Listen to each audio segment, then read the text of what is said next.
Hello everyone and welcome back to the best series on YouTube, which is of course the fan-made Backrooms level series, the series where I go over your submitted Backrooms levels. Today I'm going to be going over 10 of your levels, and the 10 lucky people are Smiler, Triple Fist, Fantina, Broogli, Duller, Ecto Jelly, Salmon Mancer, Mr. K, and Colin. Let's get into it.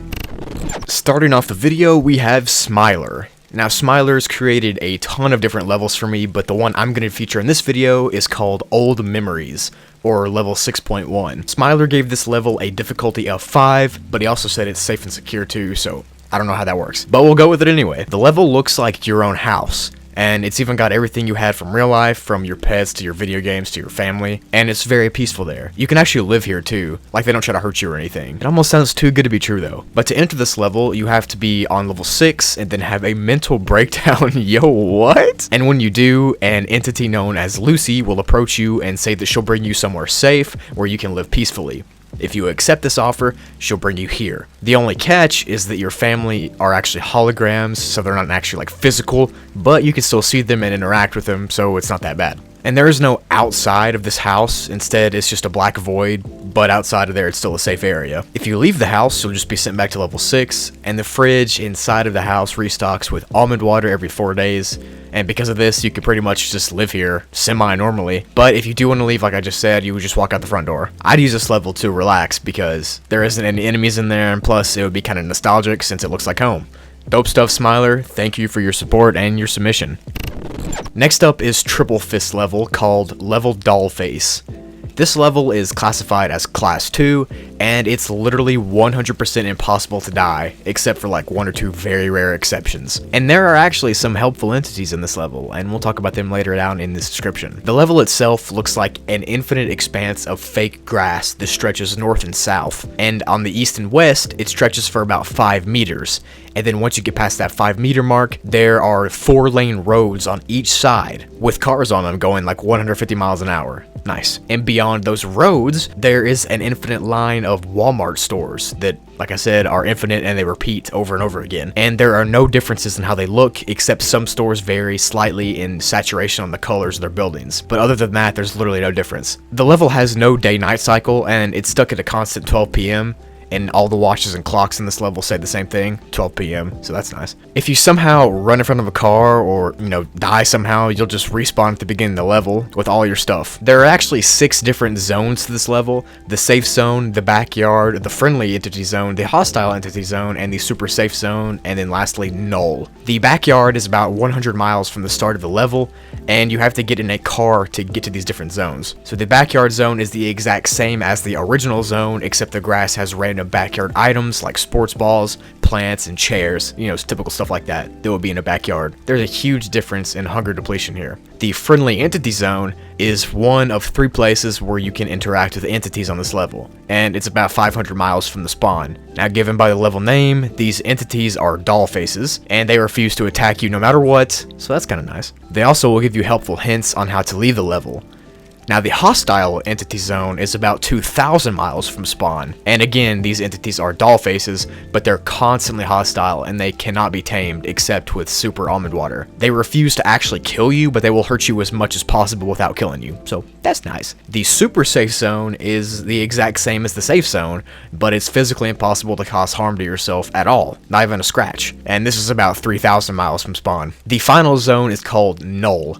This is an area where it's a pitch black expanse and there's no Wi-Fi, no connections, no anything. And if you stay in this area for longer than 50 seconds, well, you're dead. So that's nice. As far as colonies and outposts go, there are none here. Nice. To enter this level, you have to have tamed a Dollface with an Entity Warder object, which is an object that can be found on level 0, and all creatures are afraid of it except for tamed Dollfaces. Now, these are extremely rare, and there's no concrete description of what they look like, but if you want to come here, you have to find one. So, to leave this level, you have to cross the road on one side of that grass expanse and get into a Walmart. And when you walk inside of the Walmart, there will be an Entity Warder there, and if you give one to the Dollfaces there, you'll be sent back to level 0. And this is unlike any level that I've heard of. Like, it's so unique and random at the same time, but that's what makes the levels fun and interesting, how random they are. Thanks for your submission. Next is Fantina's level, called Home Sweet Home. This level is considered safe, and there are only 2 entities here. Even though it's labeled as safe, there is still a possibility for psychological stress to happen, such as symptoms of schizophrenia or sometimes severe depression. These effects will only last for as long as you're inside the home. Physically, the level looks like a rendered area of the city Pyongyang in North Korea. Sorry if I pronounced that wrong. And it has the exact same proportion as the real life city too. The day-night cycle is exactly 3 hours, but there's no gradual transition between day and night actually, so it just happens instantly, like somebody's flipping your light switch off and on. There's a constant white material that resembles snowfall, except it's not snow, it's sulfur, but it's freezing cold, so it might as well be snow.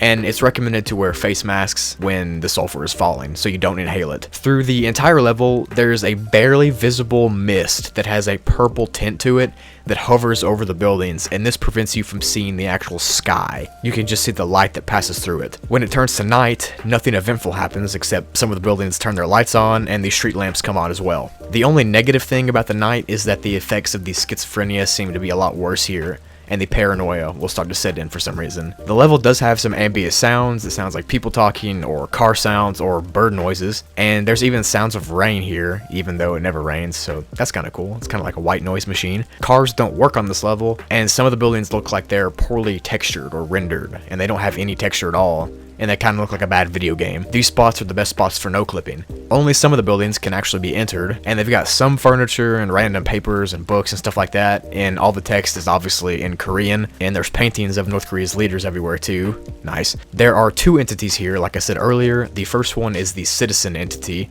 and these are mannequins that are found all over the entire level. They have no face or any describing features, but there are male and female and children ones as well. They're dressed for a work day or whatever outing they're doing that day, and they look like they're on the way to their job, but they're constantly frozen in place. However, they do slightly move throughout the day, and then inexplicably they just go home at night, so that's cool. You can destroy these mannequins easily, but when you do, you'll get this huge rush of anguish and grief, almost like you just destroyed a real person, which is weird because they're mannequins. The other entity is called the Night Guard. Now these are kind of creepy. These are mannequins as well, but they're dressed like police officers in police uniforms, and they only become active the second the night starts. They have weapons and flashlights as well, and if they see you, they're gonna chase you. And to make it even creepier, they only move towards you when you blink. So if you blink, they move towards you, yeah, okay, that's terrifying. If you're spotted, then they'll chase you and try to kill you, and if you die, well, it's unknown what happens to you, but some say you return to level 1. There's also a slight chance that the night guards will just arrest you instead of killing you, and they'll put you in jail for exactly 1 hour before releasing you. There are 5 ways to escape this level. One is through the sewers, which could take you to level 2, but the sewers are full of guards, so it's pretty dangerous and not advised. You can escape through getting inside of a car, which will knock you out, and then you'll wake up on level 69. You can jump off the edge of the area where the map ends, and sometimes you can just fall asleep on this level, and you'll end up on level 8.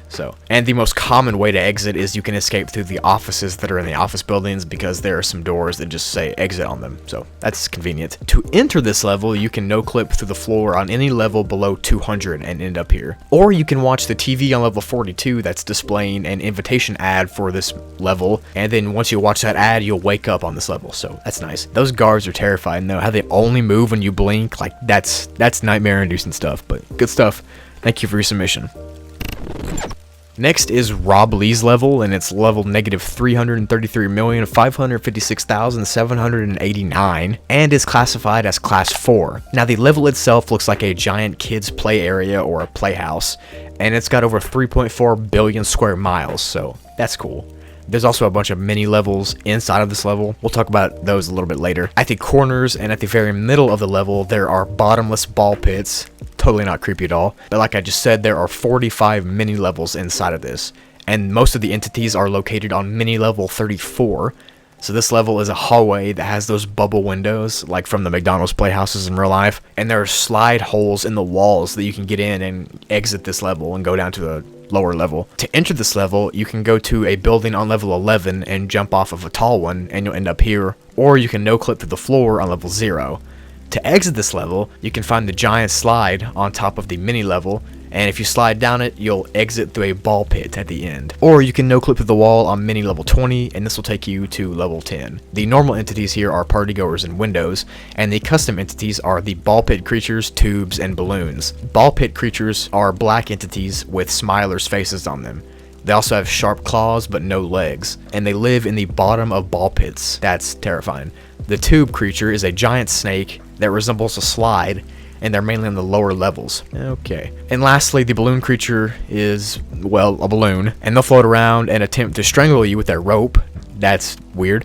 And sometimes they'll pick you up and dangle you over a ball pit to feed you to a ball pit creature. So that's nice. There are no bases here for the risk that the partygoers pose, and there's almond water and food everywhere here. So I guess that's nice. But the ball pit creature is terrifying. Like, imagine a creature that lives in the bottom of a ball pit. Like, that's scary. Good stuff. Next up is Duller's level, which is level -28, aka the Nitrogen Forest. This level is unsafe and unsecure, and there's an entity infestation. Physically, it looks like a giant forest covered in nitrogen, and there are white spruce trees everywhere. The level is constantly snowing, and the temps can reach as low as -16. It's pretty cold. The entities here are Dullers, Frost Golems, Frost Watchers, and various other ones, and they're all covered in ice. There are also unique weapons here, like ice swords and bows and stuff like that. To enter this ice level, you can no-clip through the floor on level 11, and to exit, you can go through the door on the border of the level, which is about 1,000 meters away from spawn, and this will take you to level 11. There is one colony here called the Frostmen, and they're known for being very welcoming to travelers, and they're open to trade. Nice stuff. I would love to see more snowy levels like this, especially for the holidays coming up, so good stuff, Duller. Thank you for your submission.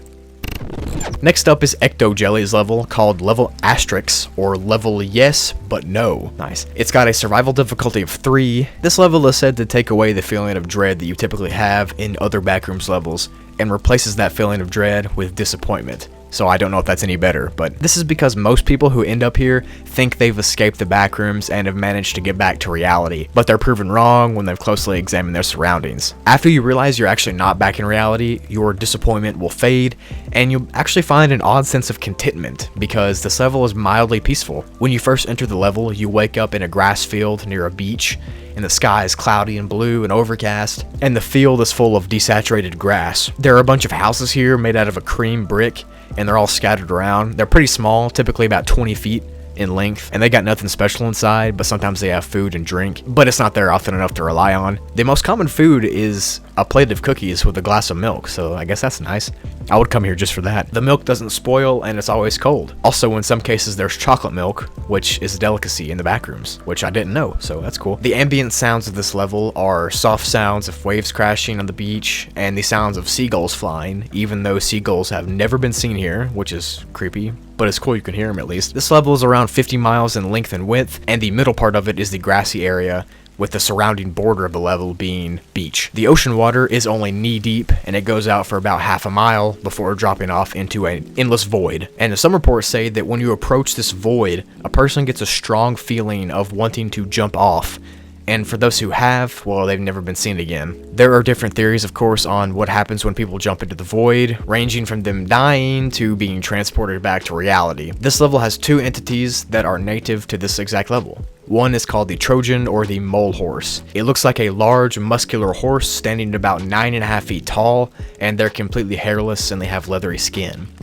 Its head's like more of a reptile than a horse, and it has no eyes, so it relies on hearing and scent to travel. They don't run away when someone approaches them, and they're pretty friendly to humans, but they're kind of aggressive sometimes, and they'll kill you if they wanted to. Ecto actually drew this Trojan horse model, which is super dope, so thank you for doing that. Like I just said, not all of the Trojans are kind, and some will instantly kill you if you approach them and if they feel threatened, so just don't approach them. The other entity here is called worms, and they look just like normal garden worms, except they're 200 feet long and 10 feet thick. Nasty. They have a mouthful of rotating teeth as well. Okay. They aren't very intelligent, and they eat Trojans and humans alike. They reside under the ground, and they only surface on the beach to capture prey. And they don't have any eyes, so they just sense things through vibration, so because of this, it's good practice just to avoid the beaches. The only ways out of the level are getting a ride from a Trojan, or finding a doorway in some of the houses that'll take you to another level. These doorways are located in the main colony, which is in the very middle of the island, and the best way to get there is by hitching a ride on a willing Trojan. This level seems pretty relaxing to me. I mean, I would stay here just to hear the ambient sound of the beach and the waves crashing and stuff, because that's relaxing. But good stuff, Ecto Jelly. Thank you for your submission. Next up is Salmon Mancer's level, which is level 363, aka Halloween Time in Michigan. Oh baby, I love this one already. I had to include this level since it's October now, and I love Halloween and stuff like that, so yeah. This level is classified as Class 0, meaning it's safe and secure. The layout is like a suburb area with an occasional patch of forest that cuts off the road. All the houses are decorated for Halloween with the lights and stuff, and all the entities here are passive entities and they revolve around trick-or-treating. Now trick-or-treaters are actually the first entity, and they're obviously humanoids that resemble little kids dressed in Halloween costumes, and they go around collecting candy from treat givers. No one knows where this candy comes from or where it goes, but like I said, I just mentioned treat givers, and well, they give treats to kids, so that's literally all the entity is. And they give candy like Kit Kats and Reese's, so they got good taste. And they actually never run out of candy, which is cool. The next entity is the Trick Givers, and their entire goal is to scare you or trick you, but they're actually pretty nice when you get to talk to them. So to enter this awesome level, you can walk through the orange door that has cobwebs on it on level 21, and you'll end up here. You can also enter by following a witch entity on level 0 for about 5 minutes, and to leave this level, you can enter an abandoned house, which will take you to level 9. Or you can take the community bus to level 11. This level was so cool, bro. Like, I love Halloween, and I would legitimately just live here if I was stuck in the Backrooms, because I love the vibe. But thank you for your submission, dude. This is awesome. Next is Mr. K's level, called level 919, aka the Misty Coastline. This level is classified as Class 4, being unsafe and unsecured with a medium entity count. The level itself is a long coastal beach with a slow fog that constantly rolls over it. Even though you're on a beach, you can't hear any water splashing sounds, which is kind of disturbing. There's one big lighthouse on the edge of the beach, and it's slightly worn down, but that's just typical of a lighthouse. Inside of the lighthouse, there are these huge flights of stairs that lead straight up to the top. The tide comes in once every 10 minutes, and they're either large or small, both of them being dangerous. So in order to avoid these, you have to get to high ground and avoid the water at all costs, because if you touch it, it'll suck you down with a strong rip current. The best thing to do to avoid it is to seek refuge in the lighthouse, which is obviously the safest spot. The only downside to the lighthouse happens on the outside, and that is because the light that the lighthouse emits is actually a hazard to you. Because if you see it and you look directly into it, there's a good chance you'll go blind, so don't do that. The entities here include the Watcher, which is a humanoid with a fedora and has tentacles for arms, so cool. Just don't get in its line of sight and you'll be fine. Another entity here is the Whisperer of the Mist, which is a whisper that comes from the fog that tries to lure you into the water. Another entity is the Murky Sunkers, which are dark blue tar-like entities covered in seaweed, and they appear in the water when the tide comes in. Just don't make loud noises to alert them because they are very, very hostile. The last entity is called the Fog Smiler, which is a normal smiler, but they live in the fog. To enter this level, get almond water from a vending machine on level 11, and then go sit on the beach there for 30 minutes. And then you'll be sent here. To exit this level, you have to fix up the rundown boat that's docked by the lighthouse. This level is also really cool. I know I say that about all of them, but seriously, like, all your guys' ideas are so cool, and I love hearing about them. They're all so unique. Like, good stuff, guys. Thank you, Mr. K. And last for today's video is Colin's level, which is level 2008-2015, aka the Office level. This level is the exact layout of The Office from The Office show, and it has all the same characters here too as entities. For instance, Jim will pull pranks on you, and Dwight will try to kill you with any assortment of different weapons he can find. Nice. And the entity of Michael will just sit there and watch you and laugh at you. Over the loudspeaker in the office, there is always the Office theme song playing, so that's creepy. And there is no exit, so just don't come here, I guess. I included this one because it's just hilarious to me. Thank you, Colin, for your submission. And that is it for this video. Thank you for the awesome submissions, guys, and I look forward to making more of these. I think I'll do one long episode a week instead of 2 shorter ones so I can get more submissions in each video. So you'll get 1 long fan-made Backrooms level videos and then 2 to 3 other Backrooms videos per week. So hopefully you enjoy that schedule. Thank you for watching. Thank you for your incredible support, and I will see you all later.